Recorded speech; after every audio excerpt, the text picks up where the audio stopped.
चिंता मत करो बुलबुल बहन, हम सारे सहारा जंगल के पंछी तुम्हारे साथ है।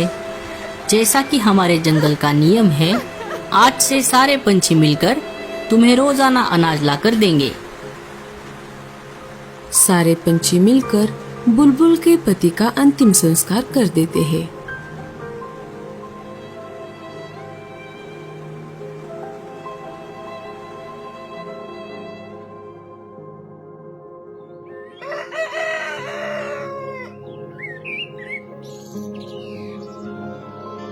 दूसरे दिन से सारे पंछी मिलकर जितना हो सके उतना अनाज बुलबुल चिड़िया को लाकर देने लगे।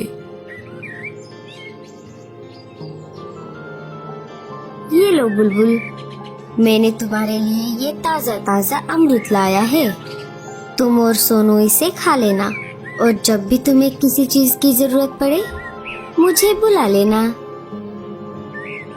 अरे मीनू मौसी, आपने क्यों तकलीफ उठाई? आप रहने देती। मैं बूढ़ी जरूर हूँ, लेकिन अभी भी मेरे पंखों में बहुत ताकत है। मैं जानती हूँ अकेले रहने का दुख।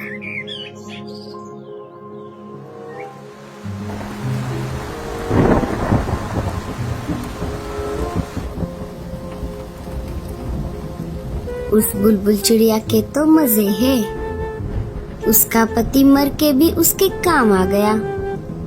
अब उसे रोज घर बैठकर फोकट में खाना मिलेगा। और एक मेरा पति है जो जिंदा होकर भी किसी के काम नहीं आता।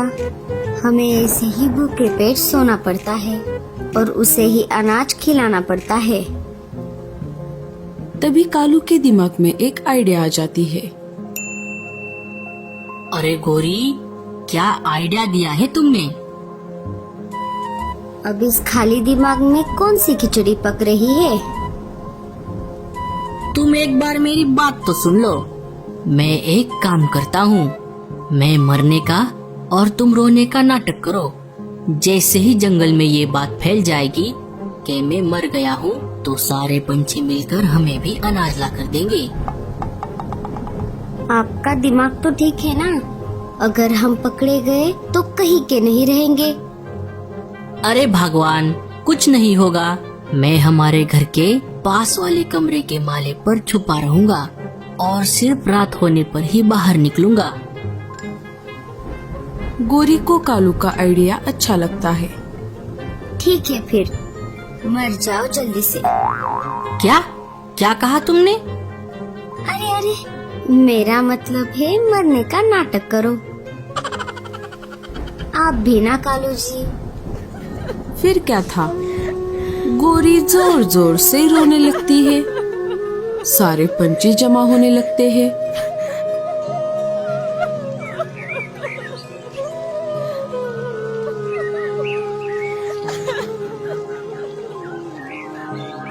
पंछियों ने कालू को पानी में बहा दिया।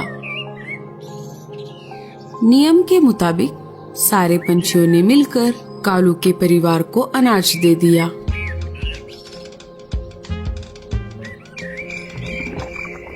रात होते ही कालू कौवा चुपके से अपने घर आ जाता है।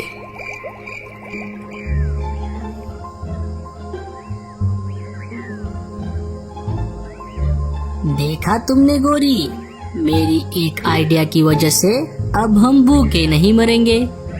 अब कालू कौवे को घर के बाहर जाने की कोई जरूरत नहीं थी। वो घर के दूसरे कमरे के माले पर बैठकर पेट भर अनाज खाकर घोड़े बेचकर सो जाता। 2-4 दिन ऐसे ही चलता रहा और फिर एक दिन, आज अचानक मेरा पेट क्यों गुड़गुड़ कर रहा है? अरे गोरी, लगता है आज मैंने कुछ ज्यादा ही खा लिया। मेरा पेट गुड़गुड़ कर रहा है। मुझे जल्दी से टॉयलेट जाना पड़ेगा। छी छी छी, जल्दी से बाहर जाओ, नहीं तो आप पूरा घोंसला खराब कर दोगे। मैंने आपको पहले ही कहा था, घर में एक शौचालय बनवा दीजिए। अगर आपको बाहर किसी ने देख लिया तो गड़बड़ हो जाएगी। वो सब हम बाद में सोचेंगे, पहले मुझे जाने दो।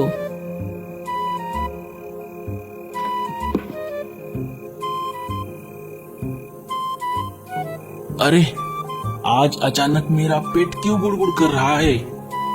चलो जल्दी से जाकर आता हूँ।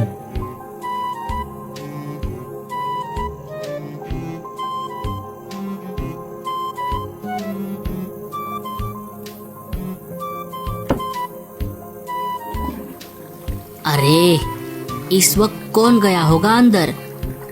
अब तो मैं आवाज भी नहीं दे सकता। ये बाहर आ गया तो मुझे देख लेगा। इसके बाहर आने तक मैं कहीं पर छुप जाता हूँ।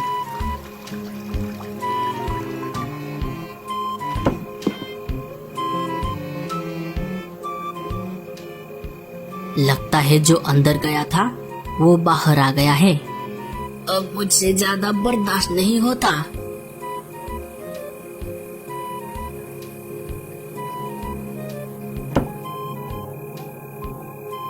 अरे ये क्या? मेरा पेट और गुड़गुड़ कर रहा है। लगता है मुझे फिर से जाना पड़ेगा।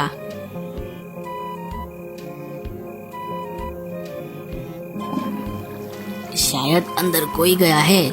मैं थोड़ी देर रुक जाता हूँ।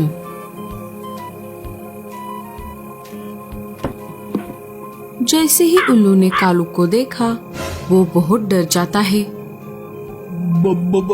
भूत! उल्लू सीधा राजा जी के पास आ जाता है और उन्हें सारी बात बता देता है। तुम इतना दावे के साथ कैसे कह सकते हो कि कालू जिंदा है और वो हम सबको फंसा रहा है? राजा जी, जब कालू टॉयलेट से बाहर आया था तब मैं पहले तो उसे देखकर बहुत डर गया था, लेकिन जब मैंने उसकी जमीन पर परछाई देखी मैं समझ गया कि वो जिंदा है और नाटक कर रहा है। मैंने डरने का झूठा नाटक किया और सीधा आपके पास चला आया। अगर ऐसी बात है तो हम अभी कालू के घर चलते हैं और उसके घर की छानबीन करते हैं। राजा जी, उनके सिपाही और उल्लू मिलकर सीधा कालू कौवे के घर के पास आ जाते हैं। उल्लू घर का दरवाजा खटखटाता है। गोरी दरवाजा खोल देती है। सिपाही अंदर जाकर छानबीन करते हैं। उन्हें कालू कौवा घर के दूसरे कमरे के माले पर छुपा हुआ मिल जाता है। सिपाही कालू को लेकर बाहर आ जाते हैं। राजा जी कालू की एक नहीं सुनते और उसे जेल में डाल देते हैं। दूसरे दिन रात के समय चलो सोने से पहले मैं जरा पेट खाली कर कर आती हूँ।